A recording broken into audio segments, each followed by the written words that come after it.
Alhamdulillahi Rabbil Alameen, wassalatu wassalamu ala ashrafil mursaleen, Sayyidina wa Nabiyyina wa Maulana Muhammadin sallallahu ta'ala alayhi wa sallam wa ala alihi wa ashabihi ajma'in. Assalamu alaikum wa rahmatullahi wa barakatuh. In every era, Allah Jalla Jalaluhu sends awliya Allah, His friends, to the world for the guidance of humankind. They are role models for people to follow. Some of them have such a strong and powerful influence on the world that even after their apparent demise from this world, the world still remembers them and actually benefits from them. And today we are talking about one such personality, a great personality, none other than Sayyid Abdul Qadir Jilani, Qaddasallahu Sirrahu Aziz, which in this particular month they keep up various types of adhkar. He was a direct descendant of Sayyidina Imam Hassen radiallahu anhu from his father's side, and from his mother's side he was a descendant from Sayyidina Imam Zainul Abidin, who was the son of Imam Hussein radiallahu anhu. So he was a Hassani and Husseini,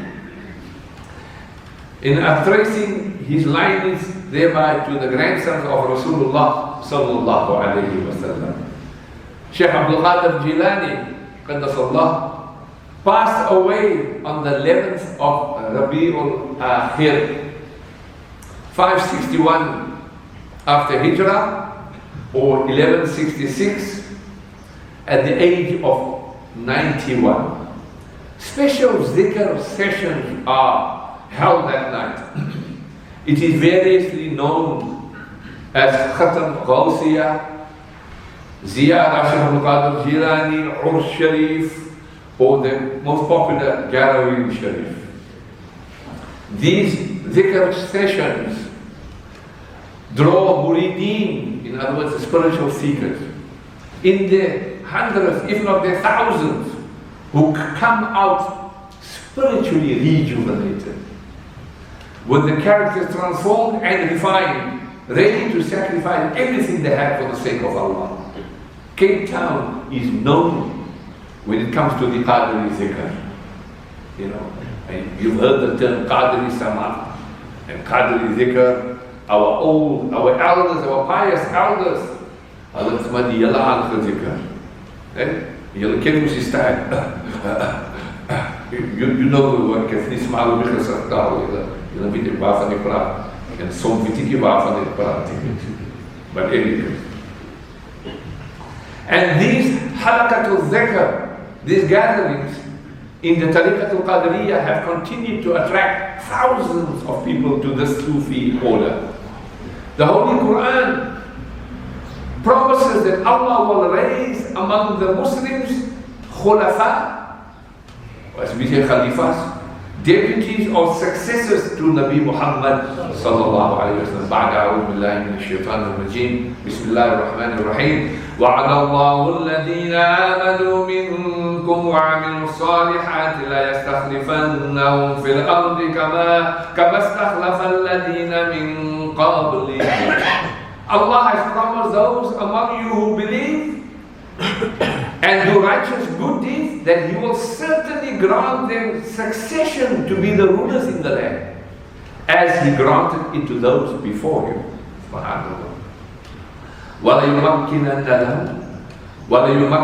لَهُمْ دِينَهُمُ الَّذِي ارْتَضَى لَهُمْ, and that He will grant them the authority to practice their religion, which He has chosen for them.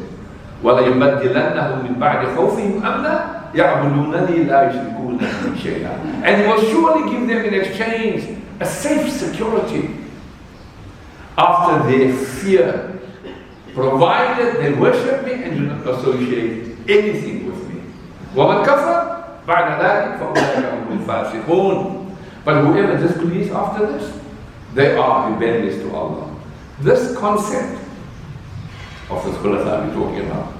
It's based on the tradition of our Nabi Muhammad sallallahu alayhi wa sallam, where he says, إِنَّ اللَّهَ يَبْعَثُ لِهَذِهِ الْأُمَّةِ عَلَى رَأْسِ كُلِّ مِئَةٍ سَنَةٍ مَنْ يُجَدِّدُ لَهَا دِينَهَا. Verily Allah will raise up in this nation at the beginning of every century someone who will renew their religion, revitalize. That we've heard of the term Mujaddid. And one such Mujaddid was none other than Sayyid Abdul Qadir Jilani. Muhyiddin he was called, reviver of the religion. Ghawsul A'zam, as also been called, the great helper.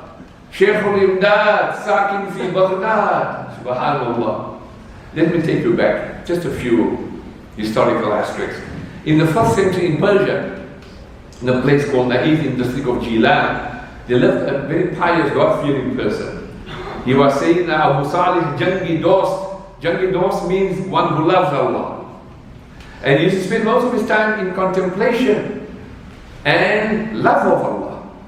Once he was sitting on the riverbank in deep contemplation. And when he opened his eyes, he see an apple floating down the river. So when the apple reached him, he took it and he ate it. You know? And after that, his conscience pricked him. You know? He says, is this now halal, lawful? So he got up and walked upstream towards the side from where the apple came from. And in order to find who was the owner of the garden. And it so happened to say that Abu Salih intended to pay him the price for what he took, which was not his. Subhanallah. For the apple. Yeah, go on, you know, some of us, astaghfirullah, protect us from that in Allah. Look at this type of iman as a young person. Upon inquiry, he found that this belonged to Sayyidina Abdullah Somai. So Sayyidina Abu Salih approached him and begged his pardon for eating the apple without his permission. When Sayyidina Abdullah Somai saw this of Sayyidina Abu Salih, he was such a pious and noble man.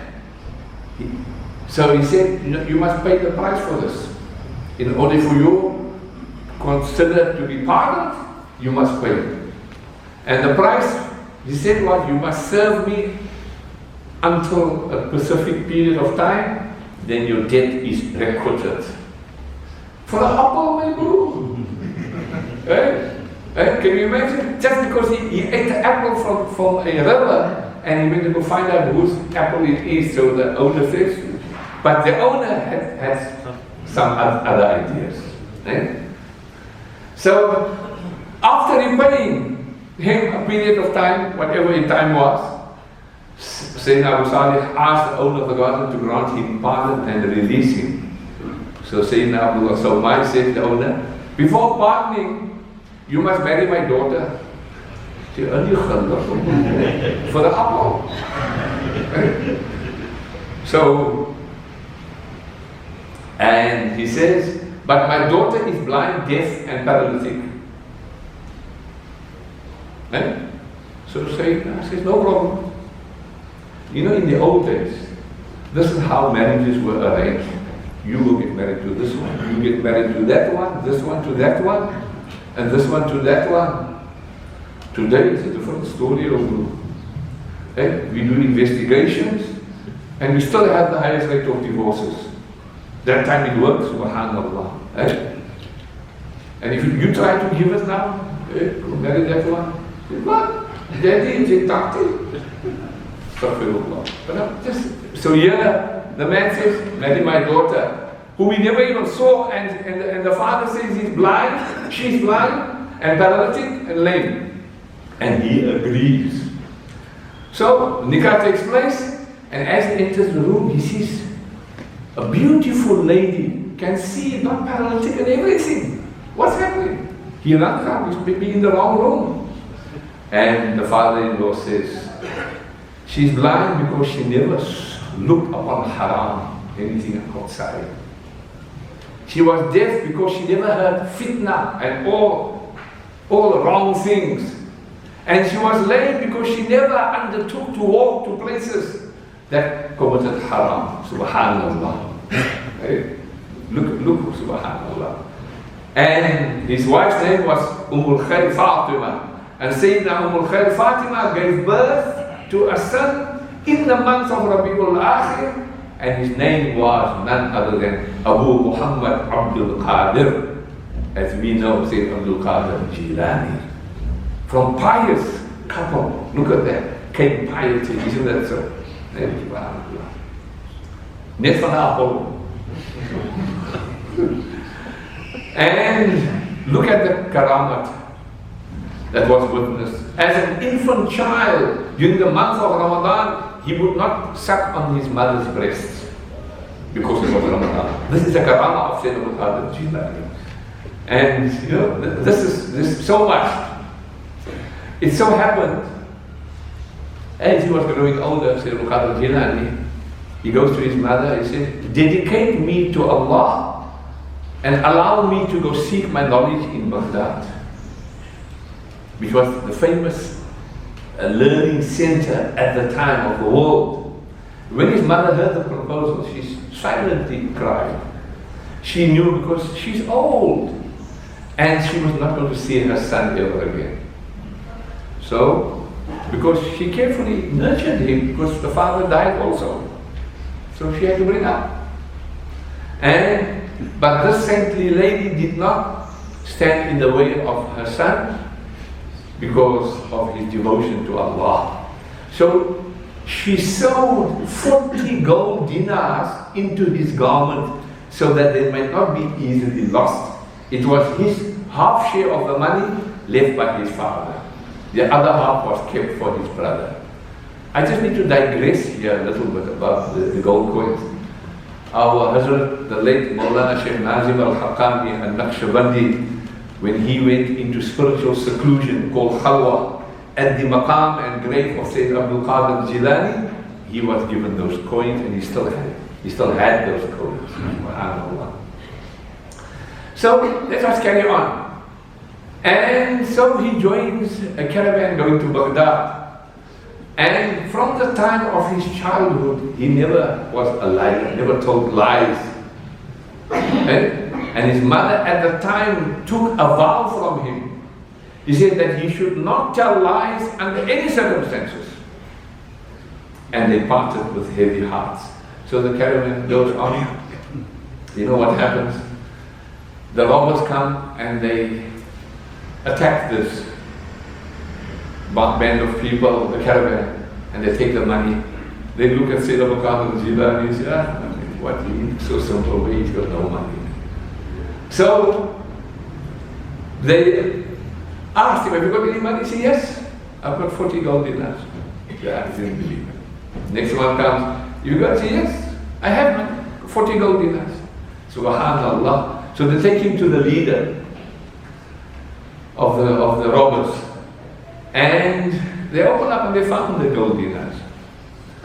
And he says, but what made you tell them this? You could have easily got away with it. No problem. And he replied that I promised my mother that I won't say any lies under any circumstances. And Saint Abdul Qadir Jilani added that if he had to tell a lie on the very first stage of his journey for the sake of acquiring knowledge of the deen, he would obviously have no chance of acquiring any real knowledge or subsequent stages thereafter. Subhanallah, look at that. Subhanallah. Upon this, the robber burst into tears. He said, you cannot disobey your mother, and I have been disobeying my Rabb, my Lord, all my life. He places his hands upon Saint Abdul Qadir Jilani and he vows to give up robbery and gave all whatever they stole to the various people whom it belonged to. This is the karamat. This is the karamat of the awliya Allah. The mu'jizah, the anbiya do. But when it comes to karamat, the awliya Allah, subhanallah. And we have seen, subhanallah. I always love to give this example of karamas of awliya. And I mentioned my late Sheikh Nazim al-Qadi and Naqshbandi. And I might have mentioned to you the very first time I went to him in Cyprus. What must I take such a personality? I said, okay, I'll take a book from the CNA, the Kruger National Park picture book. So I wrap it, I arrive, I kiss my Sheikh's hand. He says, Walele. I said, yes, Sheikh. What animal book you got under your arm? Hey? What animal book you got under your arm? Subhanallah. Hey? There's a, oh my God. There's a hadith, I just slipped my tongue now, about that they see with the nur of Allah. اتقوا فراسة المؤمن فإنه ينظر بنور الله. Beware the sense of perception of that wali, that friend of Allah, who is able to read you with the nur of Allah. Powerful. And was I amazed? Oh, we experienced many other karamas. But okay, we're speaking about Saint of Jilan. Well, having said that, our Sheikh, great-great-great-grandfather is none other than Sheikh Abdul Qadir Jilani, from his father's side. And from his mother's side, Maulana Jalaluddin Rumi. Subhanallah. When it came to Saint Abdul Qadir Jilani's academic achievement, very impressive. Subhanallah. He went to Baghdad, to the very famous Nizamiya Institute, the madrasa. World known, prestigious in other words.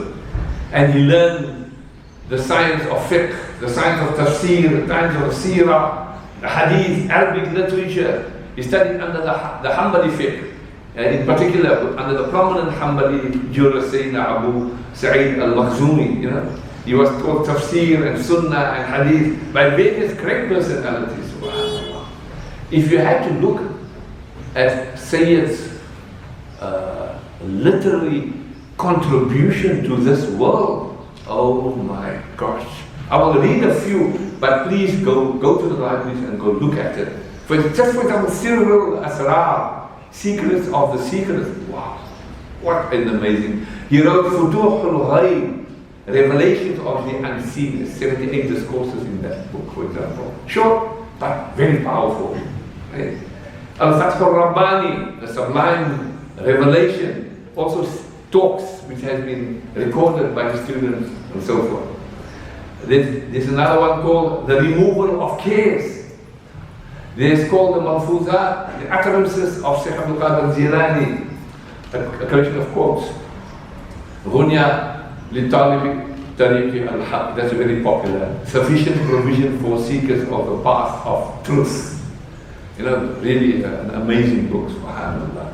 And these are, that one is just 5 volumes by itself. And the 50 letters, Khamsata Ashara Maktuban, for some letters, that was recorded. And Al-Fuyudat Al-Rabbaniyah. So many books. I was speaking about Kitab Sirrul Asrar, the book of the secret and the manifestation of lights. Sayyid Abdul Qadir Jilani faced many hardships during his studies. Many much so. And every time he should address his nafs, فَإِنَّ مَعَ الْعُسْرِ يُسْرًا إِنَّ مَعَ الْعُسْرِ يُسْرًا. He should address his nafs. So, for after difficulties will come ease. And wallahi, we must have that aqidah. As much as the difficulties that we are going through, it's a test from Allah. And Allah is cleaning us, purifying us, and testing us, our worth. And we must say, فَإِنَّ مَعَ الْعُسْرِ يُسْرًا. We have. And this is to address his nafs and say, do not be impatient, have trust and faith in Allah. He should talk to his nafs like that, subhanAllah.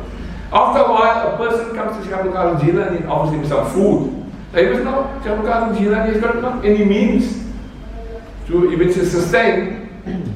So he joins him in the meal. So while eating, the person asks Ghawsul Azam about himself, and he explained that he's from Jilan and he was in Baghdad to attain knowledge. And the person said that he was also from Jilan, and if he knew of a person called Abdul Qadir Jilani, subhanAllah, right? And Abdul Qadir Jilani said, my name is Abdul Qadir Jilani. When the man heard this, Tears flowed down his eyes. And he says, please forgive me. I have misused that which was given to me in trust. And he says, explain what that means. He said, when I was leaving Jilan, I met an old woman who gave me 8 dirhams and in trust. And he said, please give this to my son Abdul Qadir Jilani. Subhanallah. He said, Abdul Qadir Jilani, the food I was eating was from the 8 dirhams that your mother had given me. I had been searching for you and I couldn't find you. And due to my stay being extended, I was forced to eat and take from the money which your mom gave me. Oh, Abdul Qadir, it is not that I that fed you, it is you who fed me. Subhanallah. Unbelievable. His spiritual journey, Allah, that's another story. So many shujood. Right? Ya Allah. And I don't think we will even have time. When we talk about Sheikh Abu Sa'id al-Muharrami, for example, who gained many blessings from him, Ya Allah. And he made that statement, Sheikh. His Sheikh, in other words. One day the foot of that young man will be on the shoulders of the awliya of Allah, and all the awliya of his time will humble themselves before him. That was the statement. Subhanallah. Right? And then Sheikh Abu Sa'id gave him a khirka. Khirka is only a Jumuah, which was given. And he says, this was given to Sayyidina Ali, Karamallahu wajh, by Nabi Muhammad sallallahu alayhi wa sallam. It eventually went to Sayyidina Hassen al-Basri, and from him through generations it came to me, and now I'm giving it to you. This is what a sheikh in his tariqah, you will find, they will pass it on the barakah of it. So don't take lightly when things are given to you for barakah. And please be careful when we speak about awliya Allah and certain personalities, shirk, haram. People must be very careful. Be very careful. Look what Nabi alayhi salam says. That Allah says, Hadith al-Qudsi, Man aada li waliyan faqad adantuhu bil harb. He says, Allah has said, I will declare war against those who mistreat with hostility the pious awliya Allah, pious worshipper of mine. So be very careful. Right? وَمَا تَقَرَّبَ إِلَيَّ عَبْدِي بِشَيْءٍ أَحَبَّ إِلَيَّ مِمَّا افْتَرَضْتُ عَلَيْهِ. And the most beloved thing in which my slave comes nearer to me is what I have enjoined upon him. And my slave keeps on coming closer to me through performing nawafil until I love him so much. And when I love him, I become his hearing with which he hears, and his sight with which he sees, and his hand with which he strikes, and his leg with which he walks. And if you ask me something, I will surely give him. And if he seeks my protection, I will surely protect him. Subhanallah. And Nabi alayhi salam says, when Allah loves a slave, He calls out to Jibreel, Inna Allah ta'ala yuhibbu fulana, fa'ahbibhu, fa'yuhibbuhu Jibreel. I says, Allah will say, I love so and so. So love him, then Jibreel loves him. فَيُنَادِي فِي أَهْلِ السَّمَاءِ. Then Jibreel announces it in the inhabitant of the heavens that Allah loves so and so, so love him. And then the inhabitant of the heavens love him. And it carries on by saying, Allah will tell him to announce it to the people on the earth, and the people on the earth will love him. And this is how awliya Allah are remembered, because Allah remembers them. Right? And if you are but confused about it, فَاسْأَلُوا أَهْلَ الذِّكْرِ إِن كُنْتُمْ لَا تَعْلَمُونَ. Ask the people of dhikr, ask the people of remembrance who know if you don't know. Don't go to Mufti Google and empower yourself, and you certainly know what to do. Please. And when we come to this, we speak about the concept of madad. You say, madad ya Rasulullah, madad ya Ghaus. Oh, shirk, haram. Oh my gosh. Ghawsul Azim, the greatest helper. That's what he was called, right? Ya Allah. The Nabi Muhammad said, there are certain servants of Allah that have been set aside to fulfill the necessities of people. People will call to them in the times of need. They are protected from the punishment of Allah. Isa alayhi salam, himself is to ask people. I mean, he was a Nabi, but he's asking people. Mentioned the قَالَ مَنْ أَنصَارِي إِلَى اللَّهِ, who is my helper in Allah's deen? He's asking people. قَالَ الْحَوَارِيُّونَ نَحْنُ أَنصَارُ اللَّهِ, and he said, we shall assist you in the deen of Allah. So would you say he's making shirk? Right? Hazrat Allama ibn Juzri rahimahullah says, if one is ever in need, then he should say, Ya Rijal Allah, O servants of Allah, assist me. O servants of Allah, assist me. Help me. Oh, subhanallah. And when you go to a scholar and you say madad, it means teach me. When you go to a wali, madad, it means make dua for me. Madad ya Rasulullah sallallahu alayhi wa sallam, ask Allah to forgive me. Can't you say that? Of course. But the Quran says, وَلَوْ أَنَّهُمْ إِذْ ظَلَمُوا أَنفُسَهُمْ جَاءُوكَ, if only they had to come to you, Ya Rasulullah, فَاسْتَغْفَرُوا, when they wronged themselves and asked Allah's forgiveness, وَاسْتَغْفَرَ لَهُمُ الرَّسُولُ, and the messenger had asked forgiveness for them, لَوَجَدُ اللَّهَ تَوَّابًا رَحِيمًا, and they would have found Allah to be accepting of his repentance. Right? This is it. So when you say madad, it means, you don't ask, when you speak madad to a wali, you're not asking for 2 loaves of bread, or ice cream, or biryani. When we say madad to Rasulullah sallallahu alayhi wa sallam, we say, give us your intercession, Ya Rasulullah, and your astaghfar, according to the ayat of the Quran we've just read now. Right? So the meaning of madad is not shirk. So the meaning of madad is according to the state of the person to whom it is asked and said to. So if a man's reading the ilm, madad, yeah, you're asking to guide you, assist you with the ilm and the knowledge. Right? Let us hear of your ilm. And so forth and so forth. Then what is the meaning when Nabi Sallallahu Alaihi Wasallam says, if you ask, then ask only from Allah? What does that mean? Really?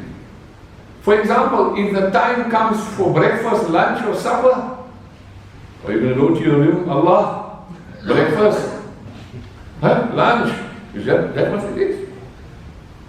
Think, of course you're going to ask your wife, you're going to ask your mother, or whatever. Right? So be careful.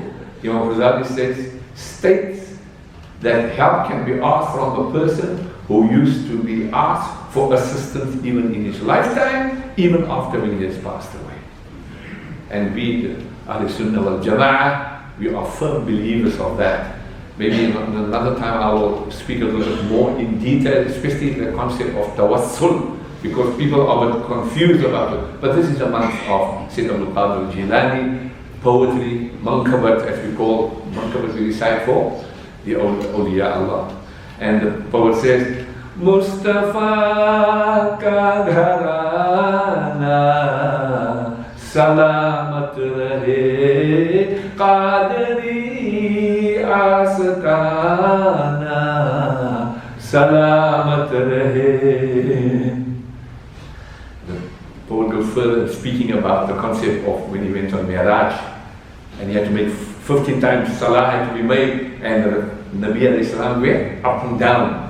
Hukm tha ke ada ho namaze 50, hukm tha ke ada ho namaze 50, aapka aana jana salamat rahe, Mustafa ka diwana salamat rahe.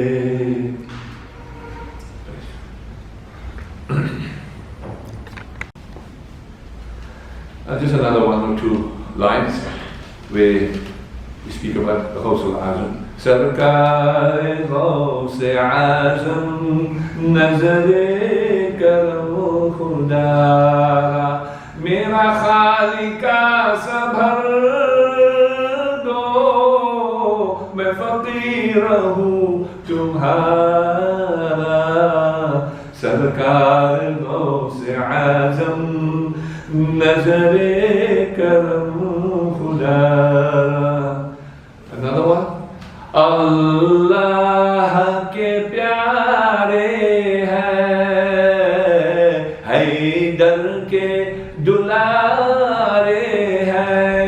Shah Baghdad गौसुल वरा,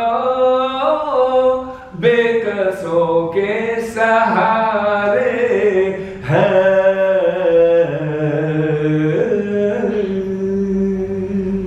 Thank you very much. Allah bless and protect you and all of us.